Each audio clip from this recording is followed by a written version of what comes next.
ప్రియమైన వాళ్ళారా, ప్రభు అయిన యేసు క్రీస్తు నామములో అందరికీ వందనాలు. మరి ఈ దినం కూడా బైబిల్ గ్రంథంలో నుంచి మన యొక్క వాక్య ధ్యానము మత్తయి సువార్త 24వ అధ్యాయం 12వ వచనం. అక్రమం విస్తరించుట చేత అనేకుల ప్రేమ చల్లారును. అక్రమం విస్తరించుట చేత అనేకుల ప్రేమ చల్లారును.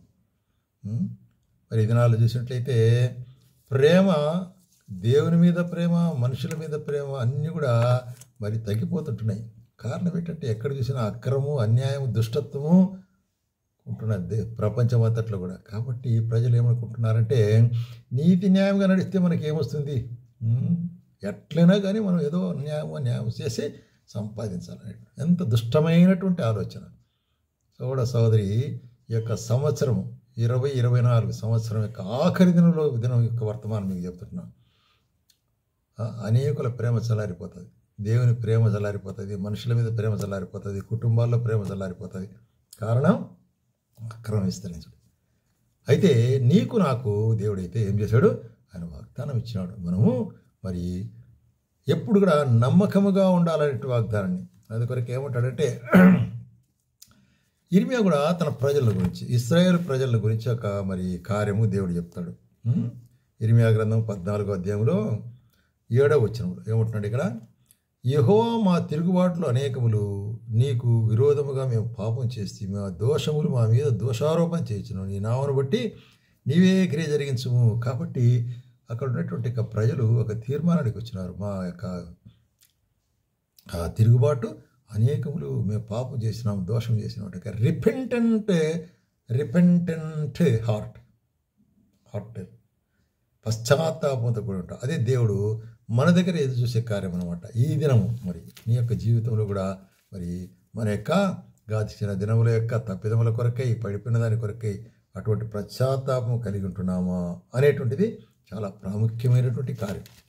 అందుకొరకే లూకా సువార్తలో యేసు ప్రభు కూడా ఏం చెప్తాడంటే, లూకా సువార్త 9వ అధ్యాయం 62వ వచనంలో యేసు నాగటి మీద చేయి పెట్టి వెనుక తట్టు చూచువాడెవడను దేవుని రాజ్యమునకు పాత్రుడు కాడని అంత చెప్పు. నాగటి మీద చేయి పెట్టి అంటే ఏంటి, ఆయన రాజ్యములో నేను పరిచయం చేస్తాను, ఆయన రాజ్యంలోకి వచ్చినాను, ఆయన రాజ్యంలో నేను ఉంటున్నాను, ఆయనతో కూడా పరిచయంలో పాలు పంచున్నాను అని చెప్పి మరొకసారి వెనక్కి తిరిగి చూడమంటే మళ్ళీ పాత జీవితానికి వెనక్కి తిరిగినట్లయితే ఎట్లాగా అటువంటి వాడు దేవుని రాజ్యానికి పాత్రుడు. కాబట్టి బ్యాక్ స్లైడింగ్, వెనుకబడిపోవటం అనేటువంటిది మనం ఈ దినం పరీక్షించుకోవాల్సిన విషయం. మనం వెనుకబడిపోతున్నామా, ఆయనలో ముందుకు సాగుతున్నామా అనేటువంటి హెచ్చరికనే అవసరం.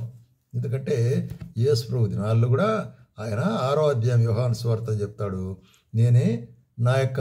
నేను జీవాహారం అంటాడు, నా శరీరం తిని నా రక్తం త్రాగువాడు నిత్య జీవం కలుగును. అప్పుడు అందరికీ అభ్యంతరం కలుగుతుంది, ఇది ఎట్లా అని.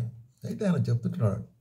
మరి చూసినట్టయితే విశ్వసించక అనేకులు ఆయన వెంబడిస్తూ ఉంటున్నటువంటి శిష్యులు అంతవరకు చూడండి 66వ వచనంలో, అప్పటి నుండి ఆయన శిష్యుల్లో అనేకులు వెనుక తీసి మరి ఎన్నడూ ఆయన వెంబడింపలేదు. ఎటువంటి అభ్యంతరాలు అంటే దే గాన్ బ్యాక్. ఆయన వెంబడించి ఆయనకు మహత్కార్యములు చూసినట్టు వారు ఏమవుతారు, ఇక్కడ వెనక్కబడిపోతారు. మరి నీ పరిస్థితి, నా పరిస్థితి ఏంటి? కాబట్టి ఇక్కడ దేవుడు హెచ్చరించే కార్యం ఏంటంటే ఆ విధంగా వెనక్కి తిరిగిపోవటం. అందుకొరకే ఎఫెసీ సంఘానికి కూడా ప్రకటన గ్రంథంలో ఒక మాట చెప్తున్నాడు. ఏంటంటే చూడండి, 2వ అధ్యాయం ప్రకటన గ్రంథము 4వ వచనం ఏమంటాడు, నీ 2వ అధ్యాయం 2వ చదువుతా, నీ కష్టమును, నీ క్రియలను, నీ సహనమును నేను ఎరుగుదును. మంచిది. అయితే ఏమైంది ఇక్కడ చూడండి 4వ వచనంలో, అయినను మొదట ఉండిన ప్రేమని వదిలితివి. కాబట్టి మొదట ఉండిన ప్రేమ, రక్షించబడిన దినం ఉన్న ప్రేమ, ఆ దినమున్న ఆసక్తి, ఆ దినమున్న ఇంట్రెస్ట్, దేవుని వాక్యం అంటే, దేవుని యొక్క మరి పరిచర్య అంటే పరిగెత్తుకొని మనం పోయేవాళ్ళం.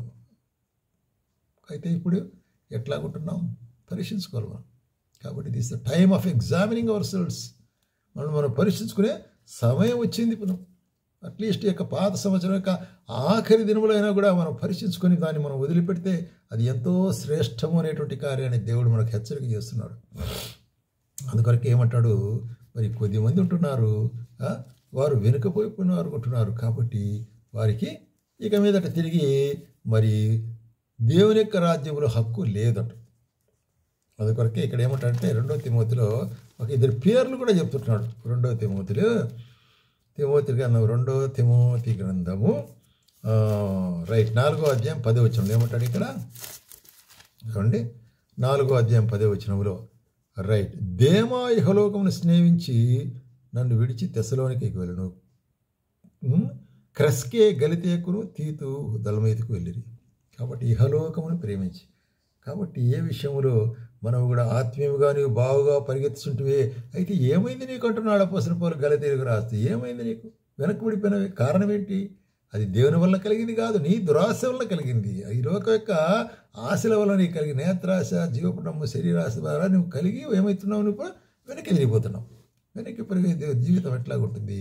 అది మరి తిరిగి రిపేర్ చేయలేటువంటి ఇర్రిపేరబుల్గా ఉంటుంది. అందుకొరకే మరి దేవుడు ఏం చెప్తున్నాడంటే మన పశ్చిమంగా కృప కలిగిన వాడుకుంటున్నాడు, కృప కనికరము కలిగిన వాడుకుంటున్నాడు. అందుకొరకే ఇక్కడ మరి ఒక ఉపమానం చెప్తుంటున్నాడు. చూడండి, లూకాసు వార్త 13వ అధ్యాయం 6వ వచనంలో ఆయన వారితో ఈ ఉపమానం చెప్పెను. ఒక మనుషుని ద్రాక్ష తోటలో అంజూరపు చెట్టు ఒకటి నాటబడి ఉండను. అతడు దాని పనులు వెదక వచ్చినప్పుడు ఏమీ లేవు, అట్లాగే ఏమీ దొరకలేదు. ఇదిగో అతడు 3 ఏళ్ల నుండి నేను ఈ అంజూరపు చెట్టు పనులను వెదకవచ్చున్నాను కానీ ఏమీ లేదే, దీన్ని నరికివేయమని. 3 సంవత్సరాల నుంచి బాగా తోటలో బాగా నీళ్లు పారిస్తుంటున్నాడు, ఎరువు వేస్తుంటున్నాడు, అన్నీ వేస్తుంటున్నాడు. అయితే ఈ అంజూరపు చెట్టు మొదటి సంవత్సరం కాయలే, పరిసరలు చూస్తాము, 2వ సంవత్సరం కాయలే చూస్తాము, 3వ మరి కాయకపోతే ఏం చేస్తాడు చెట్టు? కాబట్టి యజమానుడు ఏం చెప్తున్నాడంటే నాకు మరి ఏమీ వెదకవచ్చున్నాను కానీ పనులు ఏమీ దొరకలేదు, కాబట్టి దీనివల్ల ఎందుకు మరి ఇక్కడ వేస్ట్, ఇక్కడ ప్రయోజనం ఏమి అని చెప్పేసి ఏల వ్యర్థమైపోవాలని ద్రాక్ష తోట మాలితో చెప్పాను. అయితే ద్రాక్ష తోట మాలి ఏమంటున్నాడు? అయ్యా ఈ సంవత్సరమైనా ఉంటే నిమిషం ప్రభువా, ఒకవేళ అది ఫలించినా సరే, లేకుంటే నరికివి, నీ ఇష్టం. కాబట్టి దేవుడు ఒక్క తరుణం ఇస్తున్నాడు నీకు, ఒక్క తరుణం. దేవుని యొక్క వాక్యం విని దేవుని యొక్క ప్రేమను రుచి చూచి కూడా నీలో ఫలభరితమైన జీవితం లేదు. నాకు అది కావాలి, ఇది కావాలని లోకమును కొట్టి పరిగెత్తిపోతున్నావు కానీ దేవుని యొక్క కార్యాల్లో వెనకబడిపోతున్నావు. కాబట్టి నీకు హెచ్చరించే కార్యం ఏంటంటే ఈ దినము, సంవత్సరం యొక్క అంత్య దినము కూడా ప్రభు మనకు హెచ్చరించేదంటే ఈ సంవత్సరమైనా ఉన్ని. కాబట్టి యేసుక్రీస్తు ప్రభు తండ్రిని దేవుని దగ్గర మొరపెడుతున్నాడు, మన కొరకై విజ్ఞాపన చేస్తున్నాడు. ఇదిగో ఈ నా బిడ్డ, ఒక్క సంవత్సరమే ప్రభు, ఒక్క సంవత్సరం తరుణమే మార్చుకుంటాడు, తను మార్చుకుంటాడు. ఈ ద్రాక్ష తోట మాలి ఏ విధంగా చెప్పినాడో అదేవిధంగా యేసు ప్రభు మన పక్షంగా విజ్ఞాపన చేస్తున్న దేవుని సన్నిధులలో ఇది ఇంకొక సంవత్సరం తరుణం ఇస్తుంది. కాబట్టి సోదరి సంవత్సరాలైన తరుణాలు ఇవ్వడు, అయితే ఇంకొక సంవత్సరం ఇస్తానంటున్నాడు. కాబట్టి ఇప్పుడైనా మారు మనసు పొందినట్లయితే మరి నువ్వు ఫలిస్తావు. అట్లా లేకపోతే ఏమంటాడు? ఈ సంవత్సరం ఫలించకపోతే నరికివేయి ప్రభు అంటాడు, తీసివేయి, అక్కర్లేదు. కాబట్టి ఎక్కడుంటున్నావు నువ్వు? దేవుడు ఎంత కఠినమైనటువంటి మాట ఇక్కడ మనకు చెప్తుంటున్నాడు. ఫలించకపోతే నరికి పారేసి అంటున్నాడు, తీసేసే, ఎందుకు వేస్ట్ అనేటువంటి కారు. మరి అటువంటి వేస్ట్గా మనం ఉంటున్నామా మన జీవితాల్లో?